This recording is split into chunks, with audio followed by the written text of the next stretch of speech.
नमस्कार प्यारे विद्यार्थियों। Bhairav agriculture academy Gangapur city के डिजिटल प्लेटफॉर्म पर आपका हार्दिक स्वागत है। दोस्तों, आज आपको पता है कि जो जेट 2026 के लिए अपना जो प्रथम बैच क्रैश कोर्स का स्टार्ट हुआ था, आज उसका प्रथम टेस्ट जो लिया गया है, उसमें करीब 60 क्वेश्चन, जिसमें एग्रीकल्चर के भी है, बायोलॉजी के भी है, केमिस्ट्री के भी क्वेश्चन है, उनके बारे में एक एक करके अपन आंसर की के बारे में अपन बात करेंगे। तो मनोज जी, आपसे मैं रिक्वेस्ट करता हूं कि एक बार मंच पर आएं और एक एक करके बच्चों को जो है इसका आंसर अपन बताते चलते हैं। तो सबसे पहले दोस्तों बात करेंगे कि जो पहला अपना जो क्वेश्चन है वो क्या है। केमिस्ट्री के जो क्वेश्चन है उनके बारे में सबसे पहले अपन बात कर लेते हैं। तो दोस्तों सबसे पहले अपन बात करेंगे कि जो पहला क्वेश्चन है दोस्तों, वो है कि निम्न में से डॉब राइनर के त्रिक नियम का पालन होता है। दोस्तों पहले मैं आपको बता देता हूं कि हम एक्चुअल में जो केमिस्ट्री उसके फैकल्टी नहीं है, क्योंकि जो केमिस्ट्री के टीचर उनका कहीं बाहर जाना हुआ है, तो इसलिए वो उपस्थित नहीं है। तो जल्दी जल्दी करके मैं जो आंसर है केवल उनके बारे में आपको बताऊंगा। तो सबसे पहले दोस्तों बात करेंगे जो पहला जो क्वेश्चन है, इसमें जो सही आंसर होगा कि भाई निम्न में से डॉबराइनर के त्रिक नियम का पालन होता है, तो इसमें जो सही आंसर है फर्स्ट वाला ऑप्शन सही होगा, जिसमें LiNa मतलब सोडियम और पोटेशियम जो है इसका सही आंसर होगा। दोस्तों अगले क्वेश्चन की अगर अपन बात करेंगे दोस्तों, दूसरा जो क्वेश्चन है वो है कि आधुनिक आवर्त सारणी में कुल वर्ग एवं आवर्त उपस्थित है। तो इसमें दोस्तों अगर अपन बात करेंगे तो इसमें जो सही आंसर है दोस्तों सेकंड वाला 18वें साथ इसका सही आंसर होगा, सेकंड वाला ऑप्शन इसका सही होगा। दोस्तों अगले क्वेश्चन की अगर अपन बात करेंगे तो मनोज जी जो अगला क्वेश्चन है वो है आधुनिक आवर्त नियम दिया गया था, किसने दिया था आधुनिक आवर्त का जो नियम है। तो यहाँ पर बात करेंगे दोस्तों तीसरा जो ऑप्शन इसमें जो सही आंसर होगा मोजेले द्वारा दिया गया था। अगर दोस्तों अगले क्वेश्चन की बात करेंगे कि जो Na है सोडियम है उसके संयोजकता कोष में उपस्थित इलेक्ट्रॉनों की संख्या कितनी होती है, तो इसमें दोस्तों सही जो आंसर है वो है दोस्तों 3 वाला जो ऑप्शन है, जिसमें 1 जो है इलेक्ट्रॉन होते हैं, ये आपका सही आंसर होगा, तीसरा वाला राइट है इसमें। दोस्तों अगले क्वेश्चन की दोस्तों अगर अपन बात करेंगे 5वें नंबर के क्वेश्चन की कि इसमें निम्न में से कौन सा हेलोजन तत्व है। तो यहाँ पर पूछा गया क्वेश्चन है कि निम्न में से कौन सा हेलोजन तत्व है, तो दोस्तों बात करेंगे फर्स्ट वाला ऑप्शन क्लोरीन जो है हेलोजन तत्व की श्रेणी में आता है। दोस्तों अगले क्वेश्चन की अपन बात करेंगे 6 नंबर का जो क्वेश्चन है, यहाँ पर बात करेंगे कि जो Cl है क्लोरीन का इलेक्ट्रॉनिक विन्यास क्या होता है। जो फर्स्ट जो ऑप्शन है इसका राइट आंसर होगा दोस्तों, फर्स्ट वाला ऑप्शन है इसका राइट आंसर होगा। अगले क्वेश्चन की अपन बात करेंगे दोस्तों 7वें नंबर का क्वेश्चन है कि जो मेंडलीफ की जो आवर्त सारणी है वो किस पर आधारित है, मतलब किस पर आधारित जो है मेंडलीफ की आवर्त सारणी है वो है। तो इसमें बात करेंगे दोस्तों सेकंड वाला ऑप्शन है परमाणु भार पर आधारित है जो मेंडलीफ की जो आवर्त सारणी है। दोस्तों अगले क्वेश्चन की बात करेंगे जो 8वां क्वेश्चन है केमिस्ट्री का, इस क्वेश्चन की अपन बात करेंगे डी ब्लॉक तत्वों का सामान्य इलेक्ट्रॉनिक विन्यास क्या होता है। दोस्तों इसमें जो सेकंड वाला ऑप्शन है देखेंगे कि N-1D-1-2NS1/2 इसका जो सही आंसर होगा सेकंड वाला ऑप्शन इसका सही होगा। दोस्तों अगले क्वेश्चन की अगर अपन बात करेंगे 9 नंबर की जो क्वेश्चन है वो है दोस्तों Mn2+ स्थितिज में अयुग्मित इलेक्ट्रॉन उपस्थित होते हैं, मतलब कितने अयुग्मित इलेक्ट्रॉन इसमें उपस्थित होते हैं। तो इसमें जो सही आंसर है वो है दोस्तों फर्स्ट वाला 5 इसमें अयुग्मित इलेक्ट्रॉन पाए जाते हैं। दोस्तों अगला जो 10वां क्वेश्चन है उसकी बात करेंगे जो है 10वां जो क्वेश्चन है दोस्तों निम्न में से कौन सी स्थिति अनुचुंबकीय व्यवहार प्रदर्शित करती है। तो दोस्तों इसमें जो सही आंसर है आपका वो है Pi+3 जो है इसका राइट आंसर होगा, सेकंड वाला ऑप्शन इसका सही होगा। दोस्तों अगले क्वेश्चन की अगर अपन बात करेंगे 11वां क्वेश्चन है केमिस्ट्री का, ये कि निम्न में से कौन सी स्थिति रंगहीन है। तो दोस्तों इसमें जो सही आंसर है वो है दोस्तों 3 वाला जो ऑप्शन है Cu+1 जो है इसका राइट आंसर होगा। दोस्तों अगले क्वेश्चन की बात करेंगे जो 12वां क्वेश्चन है कि लोहे पर जंग जो लगना है वो किस प्रकार की अभिक्रिया का उदाहरण है। तो दोस्तों यहाँ पर बात करेंगे कि जो सही आंसर है वो है धीमी अभिक्रिया। जो लोहे पर जो जंग लगती है वो धीमी अभिक्रिया को वहां पर प्रदर्शित करता है। अगले क्वेश्चन की बात करेंगे 13वां नंबर का दोस्तों क्वेश्चन है कि जो अभिक्रिया वेग जो है उसकी इकाई क्या होती है। तो दोस्तों बात करेंगे इसकी जो इकाई है वो तीसरा ऑप्शन इसका जो है राइट आंसर होगा। दोस्तों अगले क्वेश्चन की बात करेंगे NH2 14वां नंबर का जो क्वेश्चन है जिसको अपन सूत्र की बात करेंगे N2+3H2 = 2NH3 के अमोनिया के बनाने का जो मान है 2 × 10⁻³ मोलीलीटर +-1 सेकंड इनवर्स है। तो अभिक्रिया का वेग क्या होगा। तो इसमें जो दोस्तों सही जो आंसर है वो इसमें होगा 3 वाला ऑप्शन जो है इसमें राइट आंसर होगा। आपने पढ़ा होगा ये अमोनिया की जो हेवर विधि है वो ये दिया गया है कि वो जो अमोनिया बनाते हैं अपन हेवर विधि के द्वारा, उसके बारे में ये पूछा गया केमिस्ट्री से रिलेटेड जो क्वेश्चन है। दोस्तों अगले क्वेश्चन की अगर अपन बात करेंगे 15वें नंबर का जो क्वेश्चन है वो है कि जो अभिकारक की सांद्रता बढ़ने पर अभिक्रिया के वेग में परिवर्तन होगा। तो यहाँ पर दोस्तों बात करेंगे 3 वाला ऑप्शन है, वेग बढ़ जाएगा। अगर उसकी सांद्रता बढ़ती है अभिकारक की तो उसका क्या बढ़ जाएगा, वेग बढ़ जाएगा। जो सही आंसर है दोस्तों वो है तीसरा वाला। अगला है दोस्तों उत्प्रेरक परिवर्तन करता है, मतलब उत्प्रेरक किस में परिवर्तन करता है, तो यहाँ पर दोस्तों अगर अपन बात करेंगे 3 वाला ऑप्शन की जो अभिक्रिया की जो सक्रियण ऊर्जा है उसमें ये क्या करता है, परिवर्तन करता है। अगला है दोस्तों 17वें नंबर का क्वेश्चन है, 10 degree centigrade is equal to 50 degree centigrade पर अभिक्रिया कितना गुना बढ़ जाती है। मतलब अगर कोई अभिक्रिया है उसका टेम्परेचर अगर है 10 डिग्री सेंटीग्रेड से 50 डिग्री सेंटीग्रेड बढ़ता है तो उसकी अभिक्रिया कितनी गुनी बढ़ जाती है। तो दोस्तों इसमें जो सही आंसर होगा वो होगा फोर्थ वाला ऑप्शन, 16 गुना बढ़ जाती है अगर टेम्परेचर इतना इंक्रीज होता है। दोस्तों अगले क्वेश्चन की अगर अपन बात करेंगे 18वें नंबर का क्वेश्चन है कि 300 के इज इक्वल टू 330 के केल्विन में दिया गया है, इसका जो यूनिट है, पर अभिक्रिया कितनी गुनी बढ़ेगी। वहां पर सेंटीग्रेड में दे दिया, यहाँ पर केल्विन में दे दिया है टेम्परेचर का जो मान है। तो यहाँ पर बात करेंगे मतलब 300 से अगर 330 केल्विन अगर हो जाता है तो यहाँ पर अभिक्रिया कितनी गुनी बढ़ेगी। तो यहाँ पर दोस्तों जो सही ऑप्शन है तीसरा जो ऑप्शन है वो सही होगा कि जो 8 गुना है ये बढ़ जाएगी अभिक्रिया। अगला दोस्तों क्वेश्चन है वही केमिस्ट्री का आपका क्वेश्चन है, 19वें नंबर का क्वेश्चन है। और इसमें अगर अपन बात करेंगे कि जो एक अभिक्रिया की कोटि की गणना करें जिसकी दर रेट इज इक्वल टू के कोष्टक चालू ए हाफ मतलब 1/2 और बी की बात करेंगे तो यहाँ पर 3/2 है। तो इसमें जो अभिक्रिया है वो किस प्रकार की कोटि की अभिक्रिया होगी। तो इसमें दोस्तों अगर अपन बात करेंगे तो जो फर्स्ट ऑप्शन है द्वितीय कोटि की अभिक्रिया होगी। इस तरह के जो क्वेश्चन है जेट या सीयूटी की एग्जाम में आपसे पूछे जाते हैं। तो एक एक क्वेश्चन है उनको अच्छी तरीके से अगर आप टेस्ट दोगे और क्लास में अगर अपन ध्यान देंगे तो काफी अच्छा रिजल्ट यहाँ पर देखने को मिलेगा। दोस्तों अगले क्वेश्चन की अगर अपन बात करेंगे, यदि वेग स्थिरांक k is equal to 2 into 10 inverse 2 second है तो अभिक्रिया किस कोटि की होगी। अगर यहाँ पर देखो फिर से उसी तरह का क्वेश्चन आपसे पूछा गया है तो इसमें जो सही आंसर होगा दोस्तों वो होगा प्रथम कोटि की अभिक्रिया है। दोस्तों अगले क्वेश्चन की बात करेंगे तो अब यहाँ पर केमिस्ट्री के जो क्वेश्चन है 20 क्वेश्चन ही आपके कंप्लीट हो चुके हैं।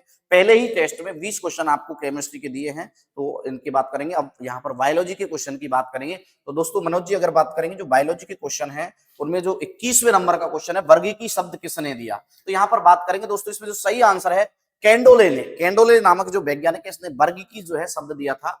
दोस्तों अगले क्वेश्चन की बात करेंगे, एक बुक है प्रकाशन है ICVN, उसका प्रकाशन कब हुआ था। तो दोस्तों इसकी बात करेंगे 1961, पहला फर्स्ट वाला जो ऑप्शन है 1961 में ICVN का जो है प्रकाशन हुआ था।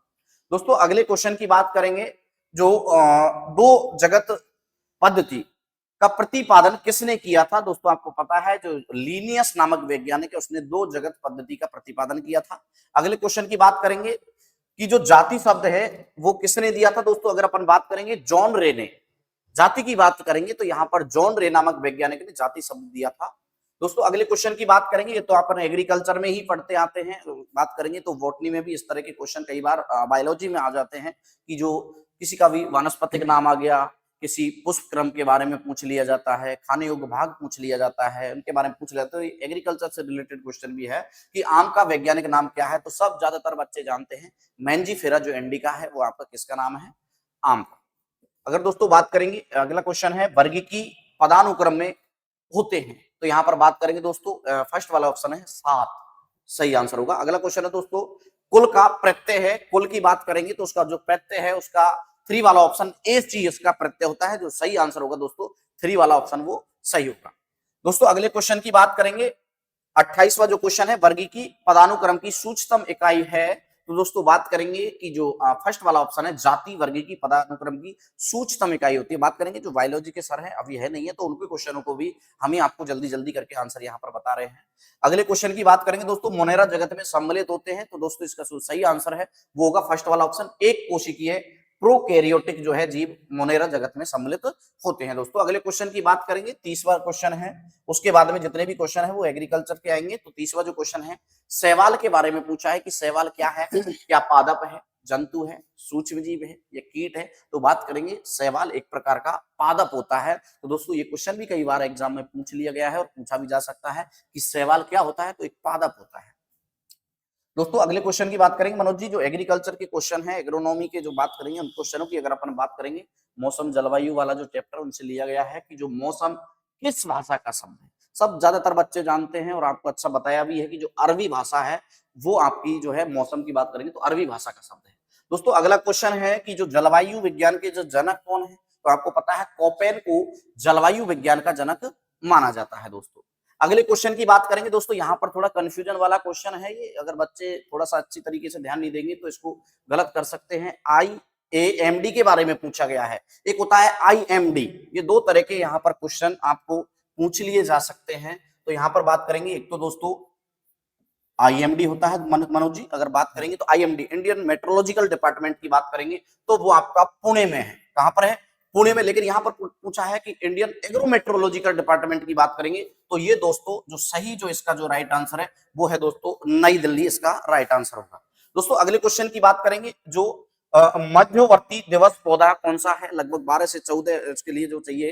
अगर बात करेंगे कि जो इंटरमीडिएट जिसको अपन इंग्लिश में बोलते हैं, ऐसा प्लांट्स कौन सा है, तो दोस्तों अगर अपन बात करेंगे तो जो इसमें सही जो आंसर होगा वो दोस्तों होगा शुगर केन, जिसको अपन गन्ने के नाम से जानते हैं। और यहाँ पर बात करेंगे डे न्यूट्रल प्लांट, भी आपने पढ़ा होगा, जिसको अपन दिवस निष्प्रभावी पौधा बोलते हैं। कभी भी किसी भी सीजन में अपन उसको बो सकते हैं। तो यहाँ पर मक्का ऐसी एक फसल है जिसको अपन रवि, खरीफ, जायद कभी भी बो सकते हैं, जिस पर कोई प्रभाव ज्यादा पड़ता नहीं है प्रकाश दीप्तिकालिकता का। तो ये डे न्यूट्रल मानता मनोज जी, इसको दिवस निष्प्रभावी पौधे के नाम से। कई बार इस तरह के क्वेश्चन भी एग्जाम में पूछ लिए जा सकते हैं।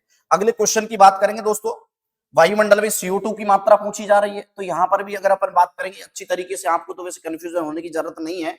यहाँ पर जो पढ़ाया गया है कि भाई PPM में बदलना है, किसी भी प्रतिशत मात्रा को सीधा 10,000 से गुणा आपको करना है। तो यहाँ पर बात करेंगे वायुमंडल में पूछा जा रहा है, तो यहाँ पर आपको पता है 0.03% CO2 की मात्रा होती है मनोज जी। अगर बात करेंगे इसको 10,000 से सीधा गुणा करेंगे तो PPM में अगर पूछी जाती है तो ये मात्रा हो जाती है 300 PPM। और अगर प्रतिशत में बात करी जाए तो 0.03% होती है। लेकिन यहाँ पर देखेंगे 3,000 PPM, ये नहीं है। 0.03% होता तो सही होता, लेकिन PPM लिख रहा है तो ये भी नहीं है। यहाँ पर बात करेंगे, ये तो मृदा वायु में पाई जाती है। आपको पता है वायुमंडल की अपेक्षा मृदा वायु में CO2 की मात्रा 8 से 10 गुना अधिक होती है। तो अगर मृदा वायु में पूछा जाता तो ये आपका आंसर ऊपर वाले दोनों सही होते। लेकिन यहाँ पर पूछा वायुमंडल में CO2 की मात्रा, तो जो इसका फोर्थ वाला ऑप्शन है 300 PPM, ये सही होगा। अगर अपन 0.03 को 10,000 से गुणा करेंगे तो यहाँ पर बात करेंगे तो यहाँ पर जो सही आंसर दोस्तों वो होगा आपका 300 PPM। अगर दोस्तों बात करेंगे, अगला क्वेश्चन है ओजोन परत की क्षति के लिए कौन सी गैस, ओजोन परत की बात करेंगे तो आपको पता है जब अपन वायुमंडल की जब परतों के बारे में पढ़ते हैं, एक एक परत के बारे में बात करते हैं। सबसे पहले आपको बात करेंगे क्षोभ मंडल, जिसको अपन दूसरा आता है समताप मंडल, स्ट्रेटोस्फीयर की बात करेंगे। उसके बाद में बात करेंगे तो मध्य मंडल आ जाता है। तो यहाँ पर अपन बात करेंगे कि जो ओजोन परत है उसकी जो क्षय के लिए कौन सी गैस अगर बात करेंगे तो यहाँ पर जो सर्वाधिक इसकी क्षति के लिए CFC, जिसको अपन क्लोरोफ्लोरोकार्बन के नाम से भी जानते हैं, तो इसका सही आंसर दोस्तों होगा CFC। अगले क्वेश्चन की बात करेंगे दोस्तों कि जो सौर विकिरण का जो मापन है वो किस यंत्र के द्वारा किया जाता है। मेट्रोलॉजी में, मौसम विज्ञान में अनेकों प्रकार के यंत्र होते हैं जिनका क्या काम है, ये आपसे जैसे थर्मामीटर हो गया, एन्यूमोमीटर हो गया, विंड वेन हो गया, USWP इवोपोरीमीटर हो गया, रेन गेज हो गया, स्टीवेंसन स्क्रीन हो गई, पायरेनोमीटर हो गया। अलग अलग प्रकार के यंत्र होते हैं जो अलग अलग काम करते हैं। यहाँ पर सौर विकिरण की बात करेंगे तो जो पायरेनोमीटर नामक जो यंत्र है जो सौर विकिरणों का मापन करता है। यहाँ पर अगर एनीमोमीटर की बात करेंगे तो ये वायु के वेग को मापता है। अगर अपन ड्रोसोमीटर की बात करें, कितनी बूंद वगैरह है उसको मापने का काम करता है। थर्मामीटर टेम्परेचर को मापता है। थर्मामीटर की भी बात करेंगे तो इसमें मैक्सिमम और मिनिमम थर्मामीटर, जिसको अधिकतम और न्यूनतम तापमापी, अलग अलग प्रकार के जो थर्मामीटर है। तो यहाँ पर सौर विकिरण को मापन पायरोनोमीटर की बात करेंगे। यहाँ पर अगला जो क्वेश्चन है दोस्तों, फसलों के लिए किस रंग का प्रकाश सबसे ज्यादा लाभदायक होता है? लाल रंग का प्रकाश सबसे ज्यादा लाभदायक होता है।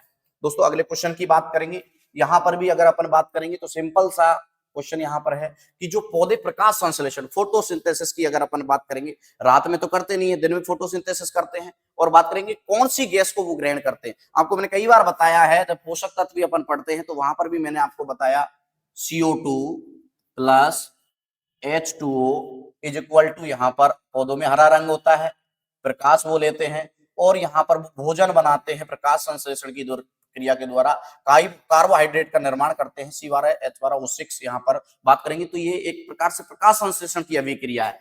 CO2 H2O मतलब कार्बन डाइऑक्साइड चाहिए, जल चाहिए, प्रकाश चाहिए, हरा रंग पौधों में होता है, तब जाके वो प्रकाश संश्लेषण की क्रिया के द्वारा भोजन बनाते हैं। तो यहाँ पर सीधी सी बात है कि कौन सी गैस को यहाँ पर ग्रहण करते हैं, तो यहाँ पर बात करेंगे दोस्तों CO2 को ग्रहण करते हैं। और यहाँ पर ये जो सही आंसर है इसका CO2 होगा। दोस्तों अगले क्वेश्चन की बात करेंगे, सापेक्षिक आर्द्रता, रिलेटिव ह्यूमिडिटी की बात यहाँ पर हो रही है, तो यहाँ पर बात करेंगे इसका जो रिलेटिव ह्यूमिडिटी है, इसकी जो इकाई होती है वो होती है दोस्तों प्रतिशत। अगले क्वेश्चन की बात करेंगे तो दोस्तों मनोज जी जो है आपको पशुपालन से रिलेटेड जो क्वेश्चन है उनके बारे में एक-एक करके यहाँ पर बात करेंगे। तो मनोज जी आपको साथियों, पशुपालन के प्रश्नों की चर्चा करने से पहले मैं विक्रम जी को एक बार कहना चाहूंगा कि हमने अभी एक और बैच स्टार्ट करने की हमारी प्लानिंग चल रही है, क्योंकि बच्चों की कई डिमांड आ रही है कि सर नया बैच कब से प्रारंभ होगा। तो मैं सर से निवेदन करूंगा कि जो हमें नया बैच जो प्रारंभ करने जा रहे हैं वो किस तारीख से कर रहे हैं, कैसी उसकी गतिविधियां हैं, कैसी रणनीति है। तो मैं सर से कहना चाहूंगा कि उस बैच के बारे में एक बार अवश्य बताएं। जी जी जी जी दोस्तों अगर बात करेंगे यहाँ पर सचिन जी ने अभी बताया कि जो यहाँ पर जो Bhairav agriculture academy Gangapur city है, यहाँ पर एक शानदार बैच यहाँ पर शुरू किया जा रहा है। ऑलरेडी 2 बैच यहाँ पर चल ही रहे हैं और एक नया जो बैच है यहाँ पर जो शुरुआत उसकी हो रही है। यहाँ पर जैसे मेरे को बताया गया है कि जो Bhairav agriculture academy Gangapur city के द्वारा अगर इस बार अगर बात करें कि जो बच्चों के पास में जो टाइम मिला था, एक्स्ट्रा टाइम इस बार मिला था मनोज जी, कुछ बच्चे उसका फायदा उठा पाए और कुछ बच्चे अभी भी कुछ खेती बाड़ी में लग रहे हैं, कुछ किस में लगे, अभी तक भी वो गांव में जो है बैठे हुए हैं। अगर बात करेंगे रुझान जो बच्चों में तैयारी करने की जो ललक रहती है इस बार थोड़ी कम है, लेकिन जो जागरूक बच्चे हैं वो अभी तक तो ज्वाइन कर चुके, काफी कुछ पढ़ चुके हैं जाकर। और ये सोचने का विषय है कि विगत कई वर्षों से हम देख रहे हैं कि जेट की जो तैयारी 12वीं के बाद बहुत कम टाइम मिलता है, लेकिन इस बार पहली बार ऐसा हुआ है कि लगभग 3.5-4 महीने का में बच्चों को टाइम मिला है। बिल्कुल बिल्कुल। तो इसके तो बारे दोस्तों में इसी में अगर देखा जाए तो जो बच्चे जो छूटे हैं उनके लिए यहाँ पर Bhairav agriculture academy Gangapur city के द्वारा एक और बैच कल से सोमवार से शुरू किया गया है 23 मार्च से, जिसकी अगर अपन बात करेंगे न्यूनतम फीस सबसे पहले तो बात करेंगे न्यूनतम फीस है। यहाँ पर गुणवत्ता की बात करेंगे, 6 क्लासेज, 2 केमिस्ट्री, बायोलॉजी, एग्रीकल्चर की 4 क्लासेज यहाँ पर चल रही है मनोज जी। अगर अपन बात करेंगे तो कुल मिला के अगर अपन बात करें तो 6 घंटे क्लासेज चल रही है। यहाँ पर बात करेंगे अंतिम सुनहरा मौका, इसको ऐसा अपन कैसे मान सकते हैं, कैसे मानेंगे? बात करेंगे कि अभी लगभग मार्च खत्म होने को है, अप्रैल, मई और जून अगर बात करेंगे पिछले सत्रों की अगर अपन बात करेंगे उतना समय बच्चों के पास में अभी भी है। अगर बच्चे अभी भी अगर ज्वाइन करते हैं तो उनके पास में लगभग 90 दिन का समय है। और अगर इस तरीके से 6 क्लासेज रेगुलर हर संडे को टेस्ट, जैसे अभी अपन ने ये यहाँ पर बात कर रहे हैं टेस्ट की, इस तरीके से अगर बच्चे यहाँ पर आएंगे तो मेरे ख्याल से आराम से 90 दिन कोई कम नहीं है। जैसे पिछली बार भी बात करेंगे बच्चे आरसी उदयपुर तक का सफर, आईआरआई तक का सफर, यहाँ पर बात करेंगे बीएचयू पंतनगर तक का सफर, यहाँ पर एग्रीकल्चर यूनिवर्सिटी कोटा तक का सफर यहाँ पर क्रैश कोर्स में किया है। और समय है, अगर बच्चे चाहें तो कुछ भी कर सकते हैं, क्योंकि इस तरह का उनको प्लेटफॉर्म अगर मिलेगा तो वो कहीं ना कहीं सक्सेस जरूर होंगे। तो दोस्तों अगर अपन बात करेंगे जेट सीयूईटी जो 2026 है उसका अगर अपन बात करेंगे, जो अगला बैच है क्रैश कोर्स का, वो यहाँ पर बताया गया है कि जो 23 मार्च को मतलब जो कल से है सोमवार से यहाँ पर शुरू किया गया है। अगर बात करेंगे एड्रेस यहाँ पर दिया गया है और यहाँ पर देखेंगे कि कोचिंग है, हॉस्टल की फैसिलिटी। सबसे पहले तो बच्चा अगर थोड़ा दूर से आता है तो 3-4 महीने के लिए एडजस्ट होने के लिए उसको समय लगता है, तो बच्चे के लिए हॉस्टल की सुविधा भी यहाँ पर अच्छी दी गई है। बता रहे हैं कि भाई अच्छा फैसिलिटी यहाँ पर दी गई है, हर तरह की फैसिलिटी यहाँ पर बच्चों को मिलेगी, खाना वगैरह, पलंग, बेड, गद्दा वगैरह, इस तरह की पीने की जो भी है, पानी पीने की भी अच्छी सुविधा यहाँ पर है। तो दोस्तों बात करेंगे लाइब्रेरी की सुविधा भी यहाँ पर बताई जा रही है। तो दोस्तों बात करेंगे एड्रेस आपको पता है, जो भी इच्छुक है और आपका कोई रिलेटिव भी अगर आपका इच्छुक है जिसको पता नहीं है तो आप इस वीडियो को भी शेयर कर सकते हैं कि भाई बच्चों तक, ज्यादा से ज्यादा बच्चों तक। कई लड़कियां हैं जो अभी काम में भी लगी हुई है, कई गेहूं का काम चल रहा है। आपको पता है किसान की तो हमेशा बात करेंगे कि कभी भी ओले पड़ जाते हैं, बरसात होती है, इस तरह का बहुत क्रिटिकल टाइम रहता है किसान के लिए। तो उसमें थोड़ा सा पढ़ाई की तरफ बच्चे हैं जो थोड़ा लेट आने का सोच रहे हैं, तो बात करेंगे जो यहाँ पर एड्रेस दिया गया है गणेश मिल, उदयपुर, गंगापुर सिटी, और यहाँ पर कॉन्टेक्ट नंबर दिए गए हैं। कोई भी बच्चा व्हाट्सएप वगैरह पे यहाँ पर संपर्क कर सकता है, अपना रजिस्ट्रेशन भी करवा सकता है।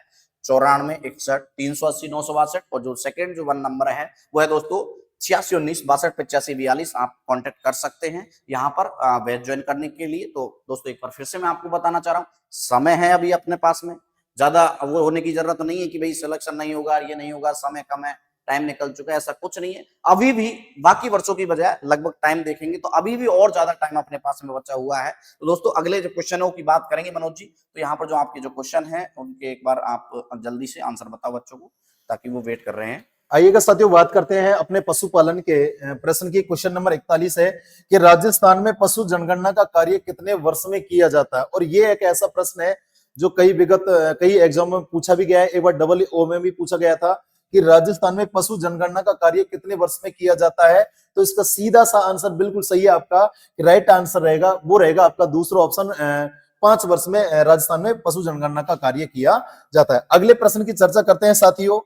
अगला जो प्रश्न है कि राजस्थान में सर्वप्रथम पशु जनगणना कब की गई थी। अब ये प्रश्न को कई तरह से पूछा जाता है कि अगर ये से पूछा जाए कि आजादी के बाद में राजस्थान में सर्वप्रथम पशु जनगणना का जो कार्य किया गया था वो किया गया था सन 1951-52 में। अगर इससे पहले की अगर बात करें राजस्थान की या पूरे भारत की बात करें तो भारत में सबसे पहले पशु जनगणना का जो कार्य किया गया था वो किया गया था सन 1919-20 में। आइएगा साथियों, अगला प्रश्न है उसके बारे में चर्चा करते हैं कि अंगोरा ऊन किस पशु से प्राप्त की जाती है, कि अंगोरा ऊन किस से प्राप्त की जाती है। अब इसमें भी कई तरह के प्रश्न बनते हैं कि अगर मैं बात करूं सीधा कि अंगोरा ऊन किस से प्राप्त की जाती है तो बिल्कुल सीधा सा आंसर रहेगा आपका खरगोश का। लेकिन अगर आपसे ये पूछ ले जाए कि अंगोरा नस्ल किसकी है, तब आपका जो राइट आंसर रहेगा वो रहेगा बकरी। और अगर ये भी प्रश्न पूछ लिया जाए कि बकरी की अंगोरा जो नस्ल है उससे प्राप्त ऊन को क्या कहा जाता है, तब आपका आंसर रहेगा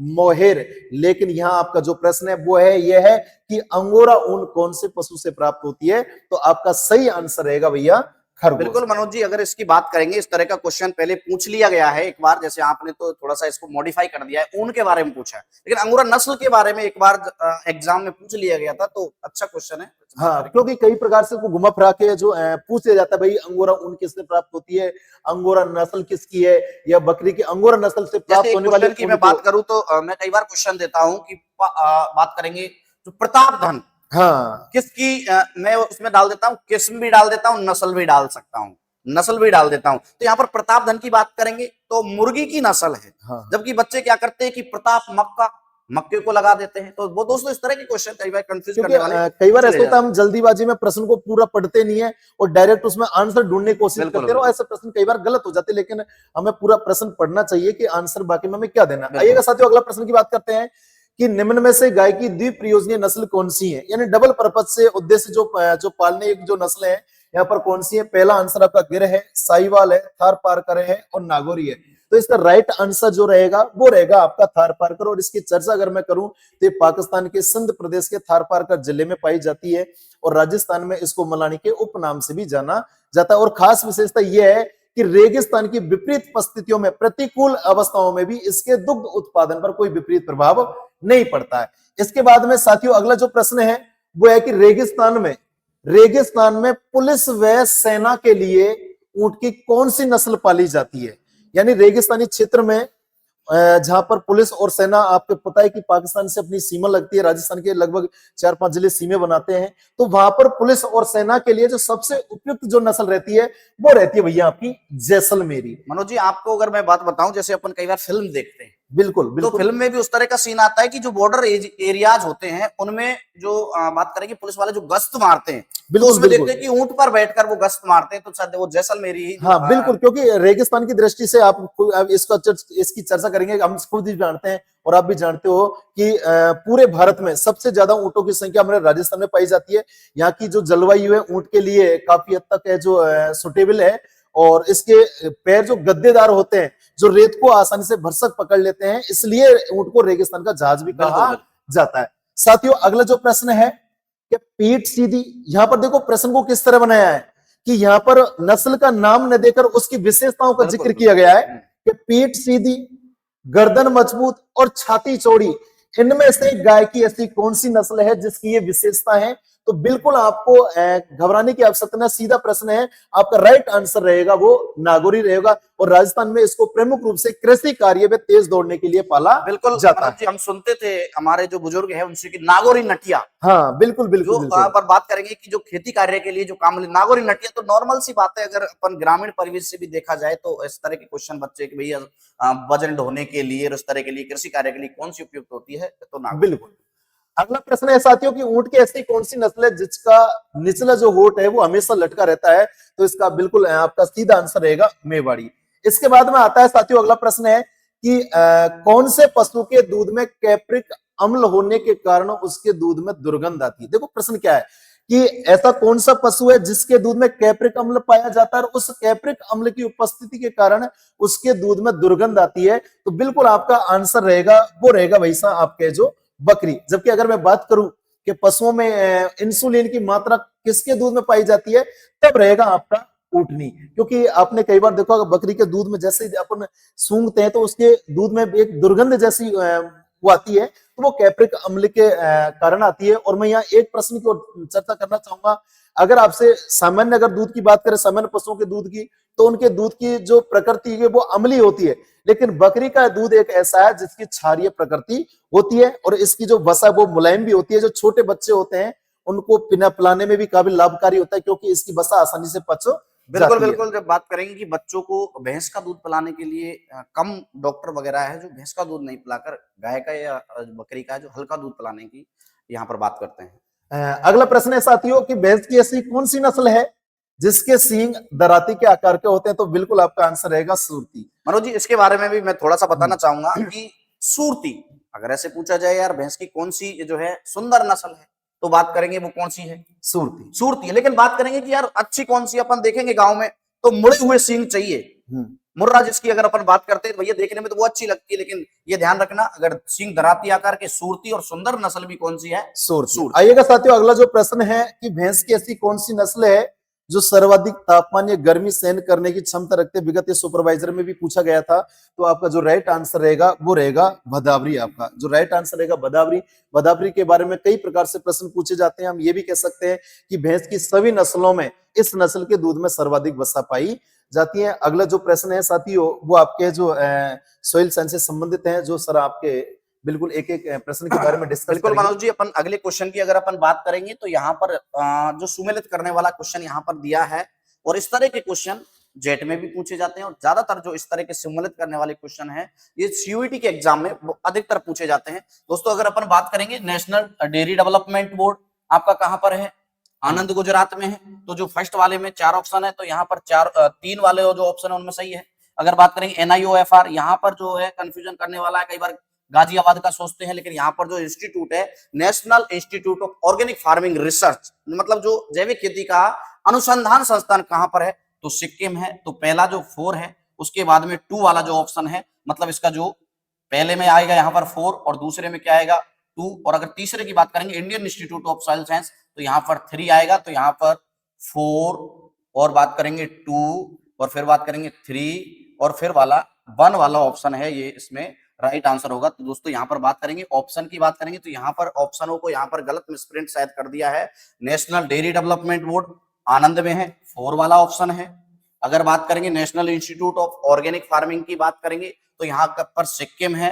अगर Indian institute of soil science की बात करेंगे भोपाल में है। अगर दोस्तों अगले central soil salinity research institute की बात करेंगे तो यहाँ पर करनाल है। तो दोस्तों ये वाला जो ऑप्शन है 4132 वाला, मतलब जो 3 वाला ऑप्शन है बिल्कुल सही है। यहाँ पर मैं सोच रहा था मैंने सही तरीके से मैच नहीं किया है अपन ने, तो यहाँ पर जो सही आंसर है दोस्तों 3 वाला ऑप्शन 4132 ये आपका राइट आंसर होगा। दोस्तों अगले क्वेश्चन की अगर अपन बात करेंगे, यहाँ पर क्वेश्चन पूछा गया है कि जो भारतीय मृदा विज्ञान है उसके जनक कौन है? कई बार क्या है जल्दीबाजी में यहाँ पर डोकुचेव ऑप्शन में दिया है। आपको पता है मृदा विज्ञान या पेडोलॉजी के जनक की बात करी जाए तो डोकुचेव आता है, लेकिन जो भारतीय मृदा विज्ञान का जनक है वो दोस्तों डोकुचेव नहीं होकर जेडब्ल्यू लीथर है, जिसने भारत का पहला रासायनिक उर्वरक का निर्माण किया था सिंगल सुपर फॉस्फेट का। दोस्तों अगर अपन बात करें अगले क्वेश्चन की कि जो मृदा के ऊर्ध्वाधर काट को मतलब खड़े काट को किस नाम से जानते हैं, तो दोस्तों अगर अपन बात करेंगे उसको अपन मृदा परिच्छेदिका के नाम से जानते हैं।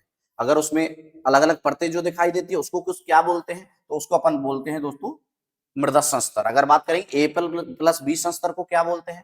सोलम बोलते हैं। और मृदा की सबसे छोटी जो इकाई होती है उसको पेडोन के नाम से जानते हैं। यहाँ पर जो पूछा गया है कि ऊर्ध्वाधर काट को मात्र क्या बोलते हैं, तो मृदा परिच्छेदिका, जिसको अपन सॉइल प्रोफाइल के नाम से जानते हैं, वो इसका राइट आंसर होगा। दोस्तों अगले क्वेश्चन की यहाँ पर बात हो रही है किस संस्तर को संचयन या आइल्यूविएशन मतलब आइल्यूविएशन संस्तर के नाम से जानते हैं। तो दोस्तों यहाँ पर बात करेंगे, ये आपका गलत आंसर है, ये गलत आंसर है। जो इसका सही जो आंसर है वो दोस्तों होगा वी वाला ऑप्शन है जो सही आंसर होगा। इसको संचयन या आइल्यूविएशन या निक्षेपण संस्तर के नाम से भी अपन जानते हैं। दोस्तों अगले क्वेश्चनों की बात करेंगे अपन कि पृष्ठ मृदा के बारे में गलत कथन क्या है। कथन इस तरह के क्वेश्चन पूछ लिए जा सकते हैं। पृष्ठ मृदा की बात करेंगे तो यहाँ पर जो पहले ऑप्शन की बात करेंगे गहराई 0 से 15, मतलब 15 से सेंटीमीटर से पैतृक पदार्थ तक की होती है। बिल्कुल गलत है। आपको पता है कि जो पृष्ठ मृदा है वो 0 से 15 सेंटीमीटर की होती है। तो एक तो ये ऑप्शन वाला गलत है, मतलब आपको गलत ही चुनना है। तो ये एक तो पहला वो ये बिल्कुल गलत है, ये आपका वैसे सही आंसर होगा।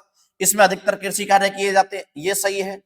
यह अपमृदा से कम उर्वर होती है, ये भी गलत है। आपको पता है पृष्ठ मृदा ज्यादा उर्वर होती है। तो मनोज जी इसमें अगर अपन बात करेंगे, ये दोनों के दोनों जो ऑप्शन है ये गलत है और आपको गलत कोई चूज करना है। तो इसका जो सही आंसर है दोस्तों वो होगा 1 व 2 दोनों, मतलब 4 वाला जो आंसर है वो सही होगा, क्योंकि आपको पता है कि जो पृष्ठ मृदा है उसकी गहराई 0 से 15 होती है, ना कि 15 से पैतृक पदार्थ तक की। और बात करेंगे अधिकतर कृषि कार्य किए जाते हैं, ये भी ठीक है। और उर्वर की बात करेंगे तो पृष्ठ मृदा अपमृदा की अपेक्षा उर्वर होती है। तो यहाँ पर ये भी गलत था, तो जो सही आंसर ये है। अगला है दोस्तों, भारत की मृदाओं में सबसे कमी वाला सूक्ष्म पोषक तत्व कौन सा है? तो यहाँ पर सूक्ष्म पोषक तत्व की बात करेंगे तो सबसे कमी वाला सूक्ष्म पोषक तत्व मनोज जी अगर हम बात करेंगे जिंक जस्ता है, जो भारत की मृदा में सबसे कमी वाला पोषक तत्व है। और अगर सूक्ष्म पोषक तत्वों की बात नहीं करें तो यहाँ पर सबसे कमी वाला तत्व अगर बात करें, पोषक तत्व की बात करें तो नाइट्रोजन सबसे कमी वाला पोषक तत्व है।